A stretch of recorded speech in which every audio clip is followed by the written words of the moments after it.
Hello बच्चों, welcome to knowledge nest. तो आज नेक्स्ट पार्ट कंटिन्यू करते हैं 2.4 द रेवोल्यूशनरीज।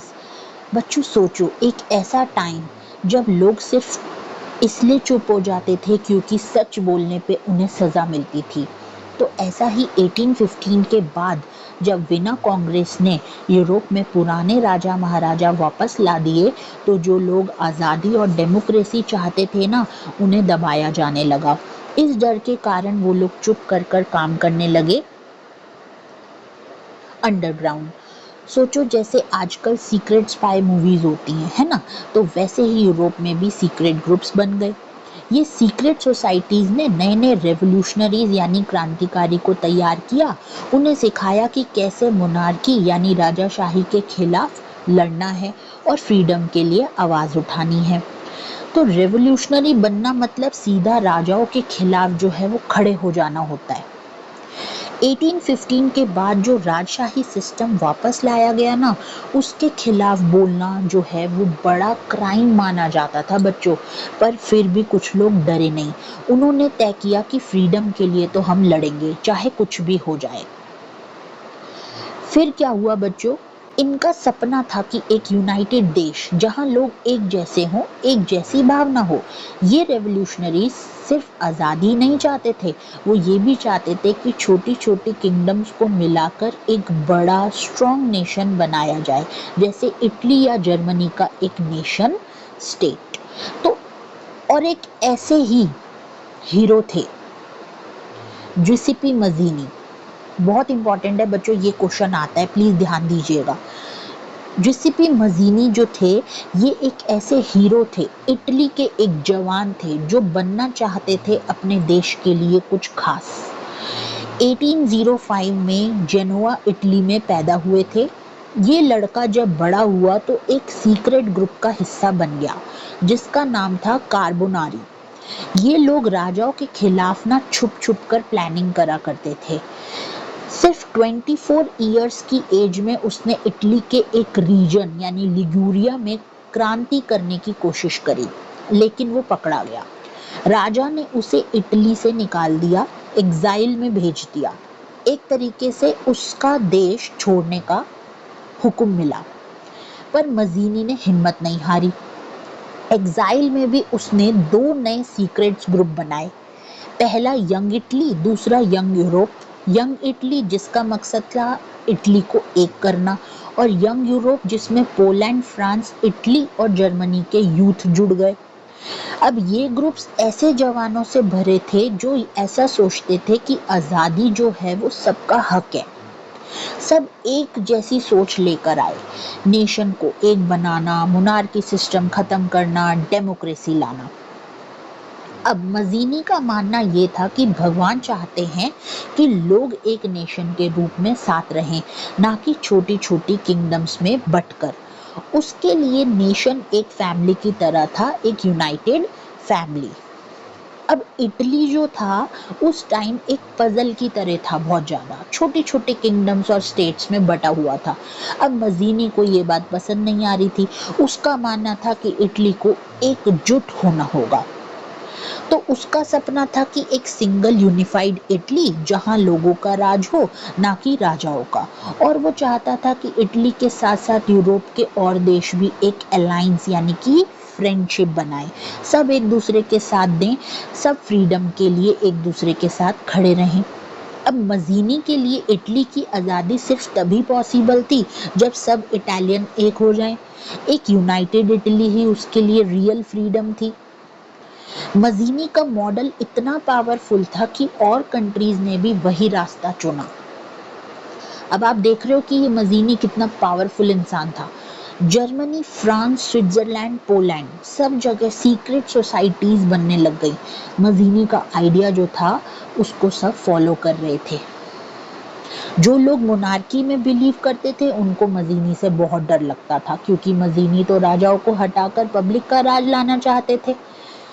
अब मेटरनिच जो यूरोप का एक बड़ा कंजर्वेटिव लीडर था, अब उसने मजीनी के लिए ना एक बात बोली the most dangerous enemy of our social leader. Mazzini सबसे खतरनाक आदमी है हमारे समाज के लिए, क्योंकि वो पुराने राजाओं के रूल को तोड़ना चाहता था। तो बच्चों, इसमें हमने एक यूनाइटेड कंट्री के रूप में देखते हैं जिसे हम, उसके पीछे मजीनी जैसे लोगों का बहुत बड़ा योगदान था। उन्होंने सिर्फ सपने नहीं देखे, उन सपनों के लिए जेल भी झेला, देश भी छोड़ा और दुनिया को एक नई सोच दी, फ्रीडम थ्रू यूनिटी। ठीक है, तो अब देखो, मैं आपको ये पेंटिंग देखो जरा, इस पेंटिंग से बहुत कुछ पता लगने वाला है। देखो, ईयर 1833 है, जगह थी ये बर्न, स्विट्जरलैंड जो है। यूरोप का दिल जो है उस टाइम पे धक धक कर रहा था नए सपनों के लिए, आज़ादी के सपनों के लिए। अगर मैं आपको इस पूरी फिगर की स्टोरी बताऊं ना बच्चों, ध्यान से सुनो, 2 मिनट में आपको सारा क्लियर हो जाएगा। और ये पिक्चर इतना कुछ कह रही है ना, हमें बता रही है। तो देखो, पता है बच्चों, एक जवान इटालियन जिसका नाम था जिसेपी मजीनी एक विजन लेकर आया था, एक नया यूरोप बनाना, एक ऐसा यूरोप जहां देश छोटी छोटी राजशाहियों में न बटकर एक नेशन के रूप में उभरे। और इसी विजन को लेकर बर्न में मजीनी ने शुरुआत की यंग यूरोप की, एक सीक्रेट सोसाइटी, एक मिशन, एक मूवमेंट। इसमें ना नए नए जवान जुड़ गए, लाइक फ्रांस, इटली, पोलैंड और जर्मनी से। सब एक जैसे सपना लेकर आए, फ्रीडम, यूनिटी, डेमोक्रेसी। और इस महान पल को अमर बनाया एक कलाकार ने। उसने एक तस्वीर बनाई, जो ये तस्वीर है जिसमें मजीनी को दिखाया गया था नए यूरोप के फाउंडिंग मूवमेंट में, जहां एक आइडिया, एक विजन, एक क्रांति जो है वो प्लान हो रही है। ये सिर्फ एक पेंटिंग नहीं है बच्चों, ये एक आंखों देखा सबूत है, एक प्रूफ है उस वक्त का जब कुछ जवानों ने हिस्ट्री को नए तरीके से लिखने की कोशिश करी थी। अब मजीनी के डेमोक्रेटिक सपनों से राजशाही जो थी ना, वो कांप उठी थी। और मेटरनिच ने कहा था कि ये आदमी हमारे समाज के लिए सबसे बड़ा खतरा है। पर दुनिया के लिए मजीनी जो है वो एक मशाल बन गया, जो अंधेरों में रोशनी ले आया। एक नाम, एक विजन, एक मिशन, यंग यूरोप। तो बच्चों, आपको ये बहुत अच्छे से समझ में आया होगा। आपको क्या लगता है कि क्या हो सकता था उस टाइम पे यूरोप में, अगर ये जिसिपी मजीनी जैसे लोग नहीं आते तो। नाउ नेक्स्ट पार्ट कंटिन्यू करते हैं, the age of revolutions 1830 to 1848। इसको बहुत अच्छे से स्टोरी की तरह समझेंगे। अभी आपको थोड़ी सी देर में ये पूरा टॉपिक क्लियर हो जाएगा। एक समय की बात है कि 1815 के बाद जब बड़े बड़े राजा महाराजा वापस अपनी गद्दी पर आ गए, तब उन्होंने अपनी राजशाही को और मजबूत बनाने की कोशिश करी। इसे कहते हैं कंजर्वेटिव रेजिम्स, यानी पुराने ज़माने के लोग जो बदलाव नहीं चाहते थे। लेकिन यूरोप के कुछ लोग बच्चों बदलाव चाहते थे, फ्रीडम, लिबर्टी और अपना अपना देश बनाना चाहते थे। ये लोग थे लिबरल नेशनलिस्ट, जो मोस्टली पढ़े लिखे मिडिल क्लास से बिलोंग करा करते थे, जैसे प्रोफेसर, स्कूल टीचर्स, क्लर्क्स और शॉपकीपर्स। अब बच्चों, फ्रांस की क्रांति यानी फ्रेंच रेवोल्यूशन जुलाई 1830 सबसे पहली बड़ी घटना जो फ्रांस में हुई थी। फ्रांस में एक राजा था बॉर्बन किंग। जब 1815 में नेपोलियन गया था ना, तब फिर से पुराने बॉर्बन राजा को गद्दी पर बिठा दिया गया था। लेकिन 1830 में लोगों ने कहा अब बस, हमें फ्रीडम चाहिए। रेवोल्यूशन शुरू हो गई और बॉर्बन राजा को हटा दिया गया। फिर लोगों ने एक नया सिस्टम बनाया जिसमें एक राजा तो होगा, लेकिन उसके पास पूरी पावर नहीं होगी। उसका नाम था लुइस फिलिप और उसे बनाया गया कॉन्स्टिट्यूशनल मोनार्क, यानी राजा के ऊपर भी एक कानून होगा।